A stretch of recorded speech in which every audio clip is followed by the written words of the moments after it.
Shoko letu tunaona kuna Mateo 19 verse 4 to 11. Mateo 19 verse 4 to 11. Matthew 19 verse 4 to 11. Kana mambo wanachata kisabwe. Yesu akawapindura achiti, hamuna kurava here kuti uya akasika vanhu pamutanga akasika munhurume nomunhukadzi ndokuti kwavari, nokuda kwaizvozvo murume achasiya baba namai vake achinobatanidzwa nomukadzi wake, vose vaviri achiva munhu mumwe. Saka havasisiri vanhu vaviri kwete, asi vava munhu mumwe. Nokudaro chinhu chinenge chabatanidzwa naMwari munhu ngaarege kuchiparadzanisa. Zvino ivo vakati kwaari, ko zvino seiko Mozisi akarayira kuti murume ape mukadzi wake gukuro achibva asiyana naye? Jesu akati kwavari, Mozisi akakubvumirai kuti murambe vakadzi venyu nokuda kwoukukutu hwemwoyo yenyu, asi kubvira pakutanga zvakanga zvisina kudaro. Zvino ini ndinoti kwamuri, ani naani anoramba mukadzi wake kunze kwekuti aita mhosva youpombwe, kana akaroora mumwe mukadzi anoita upombwe naye. Vadzidzi vake vakati kwaari, kana murume nemukadzi vachidzinga vagarisana nenzira yakadaro, zviri nani kuti varege kuroorana.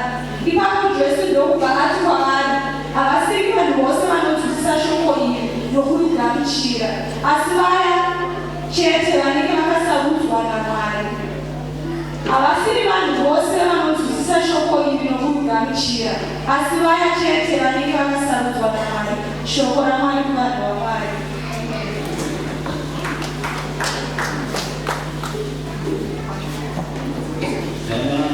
Na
Tenda nyekuipa kwakanaka kwaya kutenda misangano rakanaka pamusoro iyi maimufundisi wedu maiganda maimini pamusoro iyi namufundisi babatidemo nemhuri pamusoro iyi malevida ovatobiasi todaira pekuti kutaurwa nemunhu vanenge vapafarika vanhu vachataura pamusoro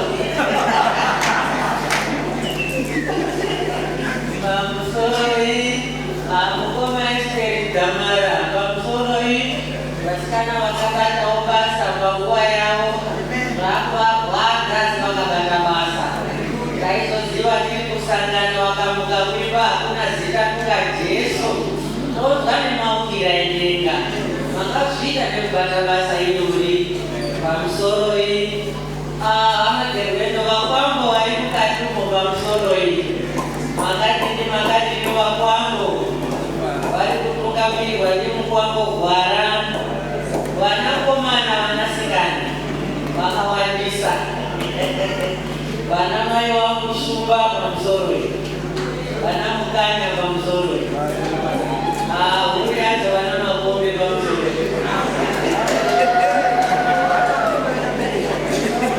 ndipo vanorenga vati chikutunuka yenu kukamutikiti unopereka nemanhanga kunechido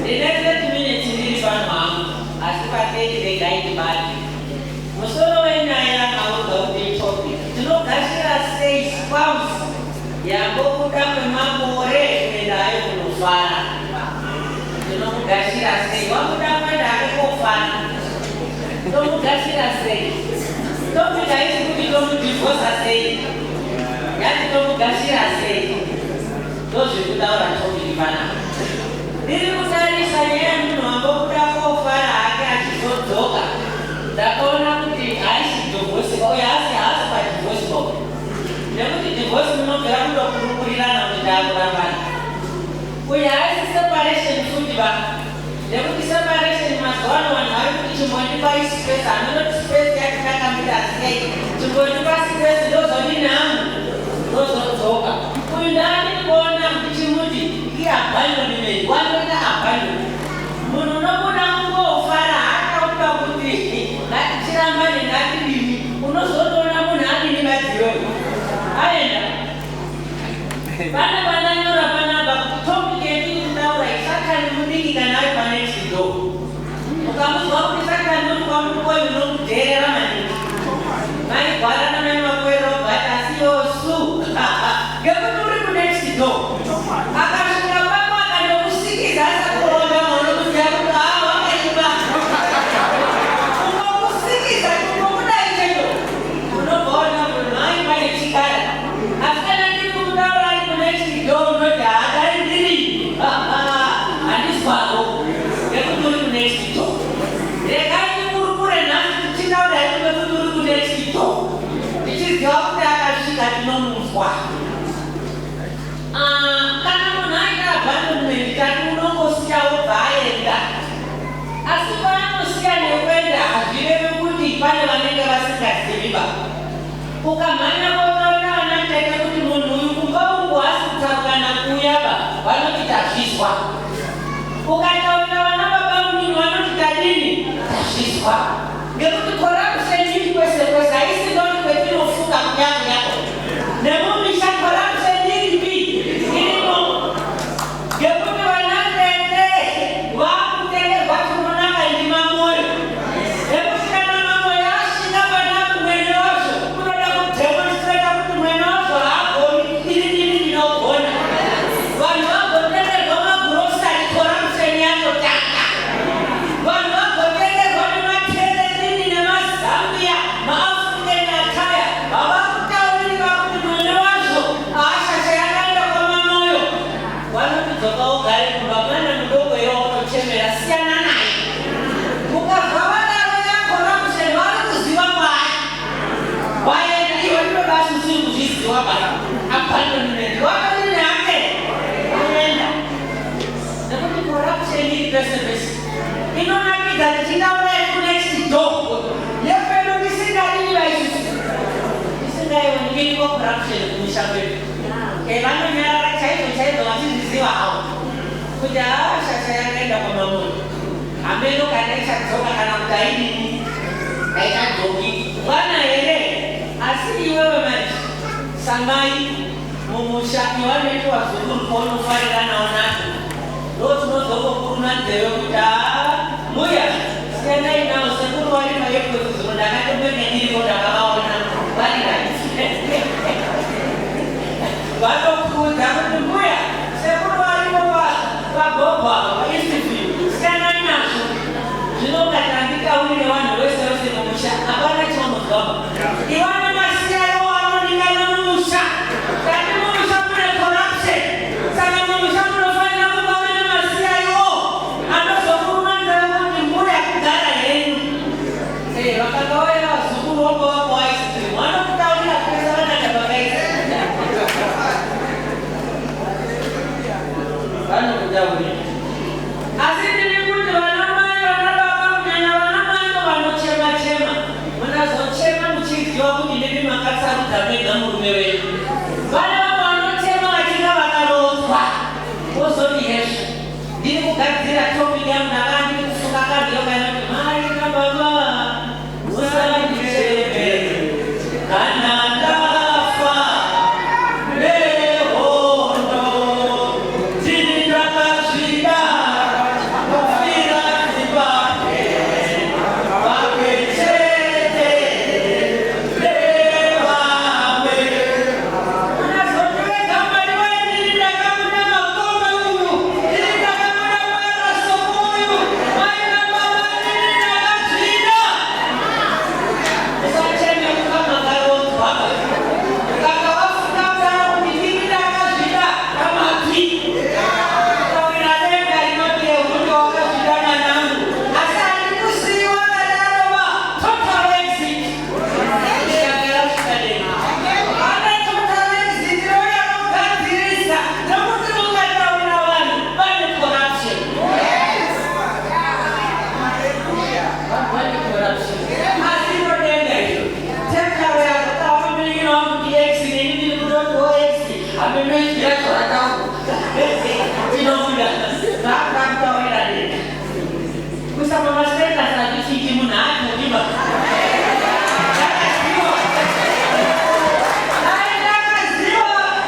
dai ndakazodini muchazodini hazvichinjira akuchiti munhu kutopedza nguva yenu nomwana muchiisa pastatus isai status yedenga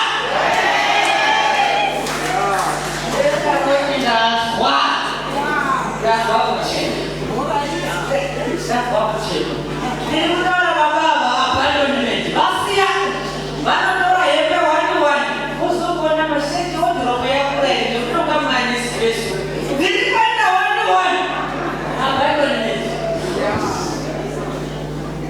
eti kana munhu akuenda abandonment ainariziva divorce ndiyo munhu anotaura kuti handibikiri handivachiri kunononoka kuya kumba ndakazoona pawhatsapp paidivorce neseparation abandonment hapana chikonzerwa wafunga mamwoyo chete wakupenda hapana chikonzerwa ndiye kuti wairwa namba 1 maresipesa achiitwa shasha mukadzi achigeza asi hazvina chikonzero paabandonment wakuda akadini musanetseka pakuti zvinozogona kuti nekuti haana kugona kubika aiwa kati wakabikirwa yaabandonment ndofunga hamusi kumuwachira tiri kuita zvese zvekuwacha zviro abandonment wafunga kuenda amai nababa musaichemaba ndini ndakamuda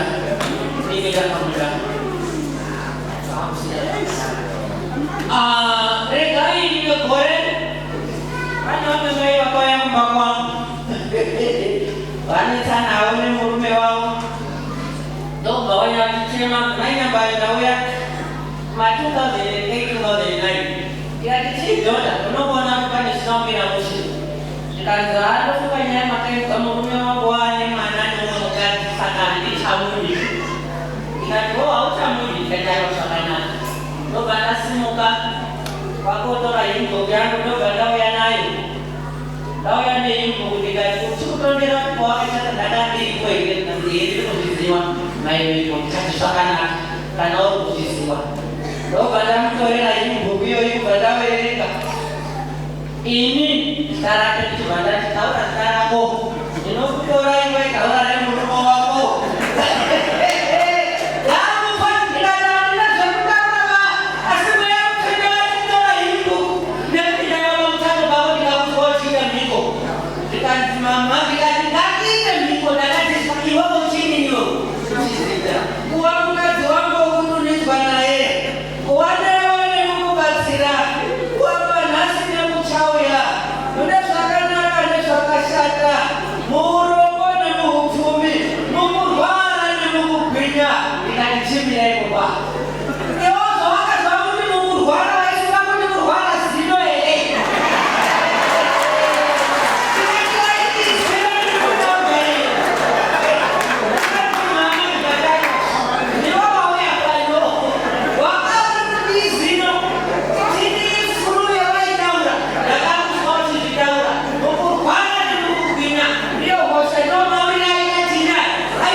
Name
nasekuru wapi ndosa kakale waikilora nele matongo waitosiya kuti apo paka ipa sekuru wacho wakaita wakadzifua vachitiza vachenda baba wakaita yekuti hangazi dzakadzi nakorapsheni ukadariya vechiti anobva kune hangazi dzisina korapsheni dzinomira kuti aiwa kana ari chirandi kwete kana ari makombe kwete ndinokutora nezviro zvako zvese zvamunyika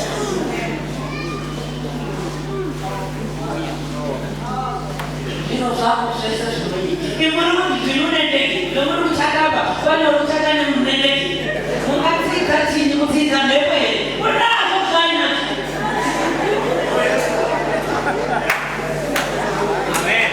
unazo ndinokutora nezviro zvako zvese kare vakatanga kare vakangochema semudzaimao vekare vaichema yesu anambuya chipambe ndomazera namukomesera ndiye numwe ndisikuona muti yesu anamai kumhete kare vanhu vaichema yesu hanoe vanamaika parebare ndiye numwe vanamai chini vekudhara vaichema vaiziva kuti serious business vemazuva anofana zvemufiri musimaizikera mufiri vemazuva anofana kuti filimu yasvika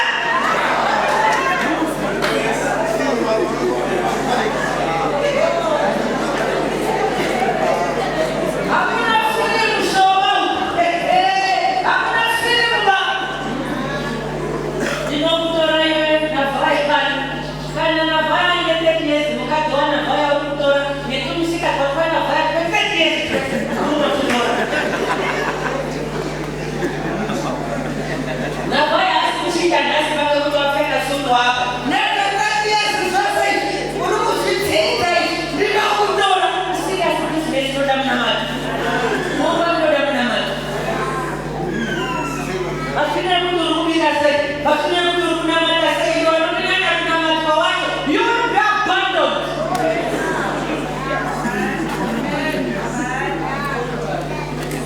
unosiwa zvakadaro nemunamata wewe ndakangodzwa umwe munhu achiti asi kune muprofita wokuti ukasvika unobva wana tv pamadziro anamata ndikati musanyemerweba dai kunamata kaioneka tv kumba kwangu namai vangu ndingadai kaona dstv hakuna kunyemerwa muri kutosa chinamata zvakadaro izvozvizvi abandon nendinouya abandon nendinouya ndinokutora nezviro zvako zvese zvemunyika mukanga masvika pamusha wacho tarisai kuti vana sekuru vana mbuya varipo kadini makupigwa karikuramu yekunamata ndiyo karikuramu yekunamati muchiona munhu uri kuuya iyo wadhagogozya kuti karikuramu yekunamati ngatirawo karenda rako ngatira makristen education week ako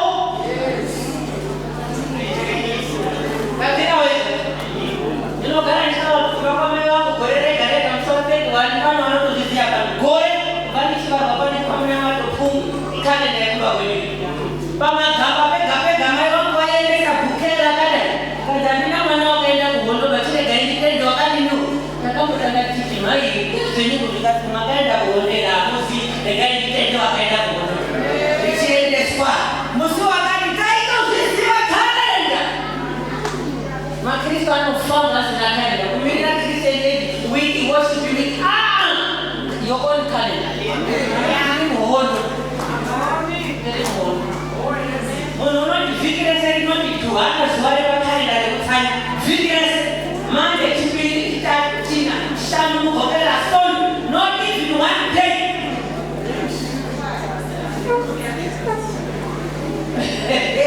kumba kwedu ndaitoziva musikana webasa akaita kutaurira kuti ukubatsirane nawo vangu vane 2 days eweek dzekutsanya 2 days vakazodziregera vamuhospitari kufa 2 days ine hangadzi yangu mukamona akasvika pano munototi baba vatete wakadai asi mai vaiti hatiichibamba panguva yacho yekuheni achirara akamuka nguva yacho aisaterezvati mai kana yakwana ndichakutaurira ndega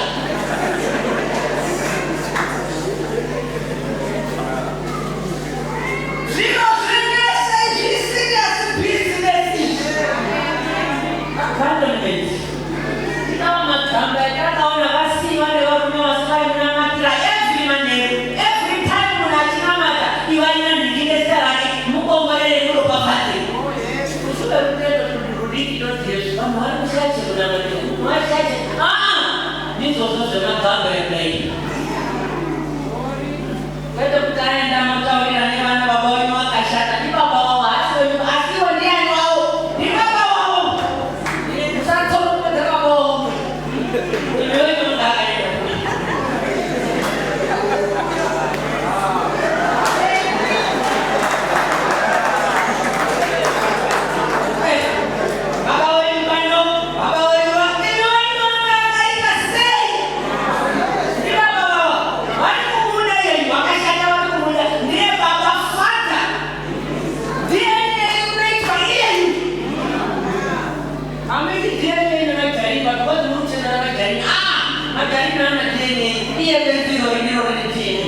vakomana vakanga musabvunze mari ngakuti wane mari chete.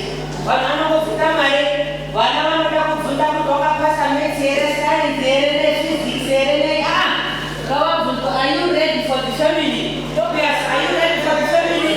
Unogona here kuitisa munamato? Bvunzai munamato kuti unogona here kuorganiza prayer for the family. Kwete kungoti wane mari. Ngavaendese vanhu vakuziva kuti manheru unoti muri chiuya imanji. Hakuna zita Jesu.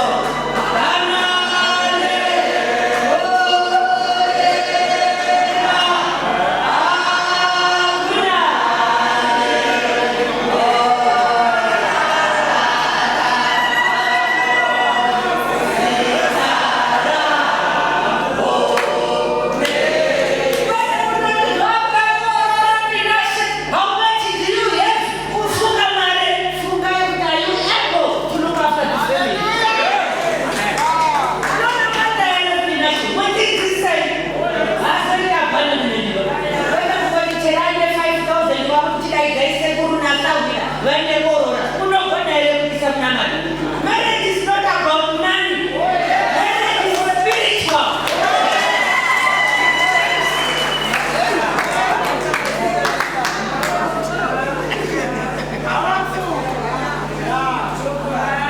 It's personal.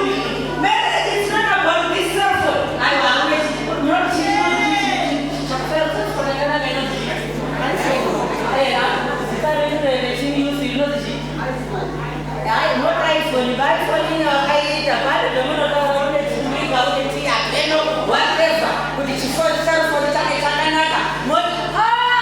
marriage is spiritual. Jesu wetu mchawa namba imwe. That's the spirit. Kuona phone kwa damu. Kuona mtu kama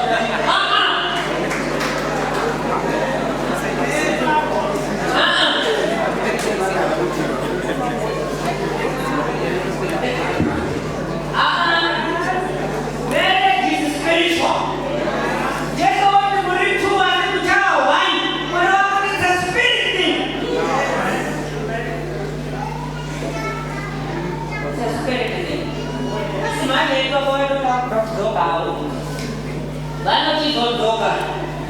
Kama kwacha wanajoka wao kajini wako bwana. Bana kutoka wao bwana. Ndio kubenya yana kwa hiyo wani. Hapo kuna baba, mama hukuno. Akaitwa wakati. Asimu wakati wa nini hicho wani. Wakati bado niseme kwa kawaida kwewe. Papo tumetunana 0 panisa 0. Papo bawacho kama kuna feni chaise kwa nini? Akaenda. Mai aina mata. Rakari kabalechi. Ndio mato. Basi kama vese bawashika wetu wetu kwangu mlozopiwe hii. Ngatikane kutaulina denga. Rozo tutakuchenda wataulina nyingi. Unoshika nyingaka twanendeleka kutaulina. Mukambenda pese wanaona ndio kwenye kusiana ina. Yakuja yeye kufanywa zuri zaka zile. Na nasi mwenyewe ndio kwa shamba ukikuja yaka ole. Watu zada wanasika nanga chango gogo wana kwa kana karoba papo baba ida baba ufanira kuye mwana wangu baba ufanira kudini mukajana zima hamusima kombolero sekuru ana makombolero baba bena baba na ngai wote sekuru na ngai baba na ngai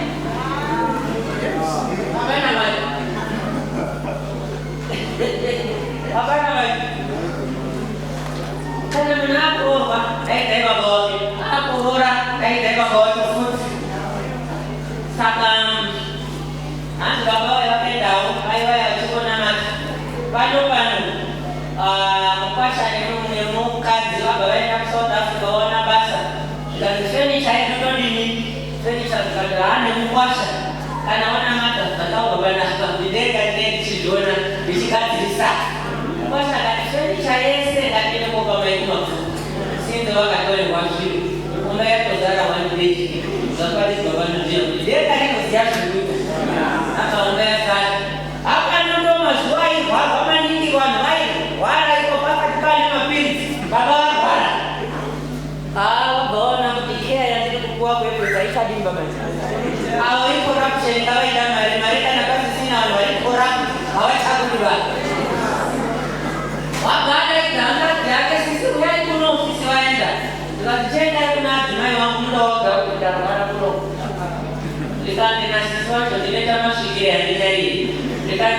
Kita kata orang bernuangan, uya Rosuno kutambila, uno ditambila.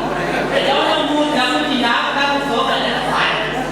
Anda jika dienda, tidak muzia terus. Anda dia bayar kita kok lewat suatu tambila sekali maka di boruk farage, menusara mau sih karena menarik banyak saya karena kupati dicari kau nanya. Dia kan orang punya dia. Tapi agak itu berjual barat, sorti. Dan semua disukai menurut orang Hindu. Itu saya pun bawa dia. Ini mau lewat ini, bawa orang Jawa kan rumah akan tidak kuda Inggris. Itu sih kan mau kilo suwe tu nak pusat kilo suwe. Itu sih kan ya. Bapa mai wai apa untuk cendek.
Because in the city, on Europa, so it's a coverage. I see the contract like that and I didn't know Barbara. But I went on my partner, so far, what did you have? And I just on my corner, Sarabana, and I'm going to story in Jikumunu, was Sakura to give Punema procedures. As I said, one of the night at Mokiga, I said, that was the same on the my disciples are the Sakura to go away, Sakura Mapena, Ruatan, Mapena.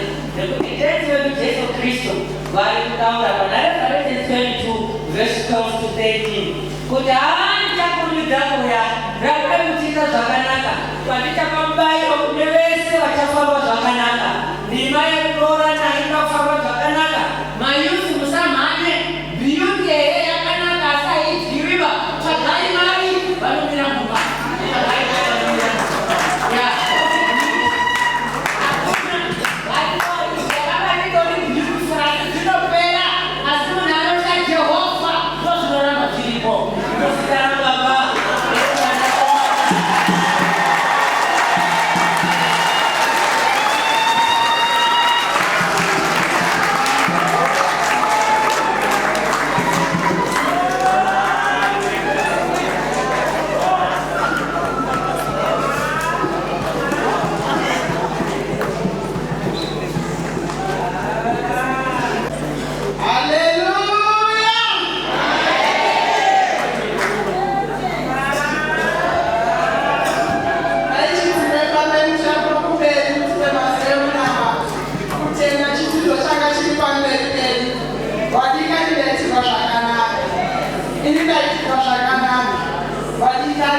vatise zvakanaka vatisimbise.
Asikutanza kwa baba kashirai mutitiro zvakanaka muupenyu. Zita renyu Baba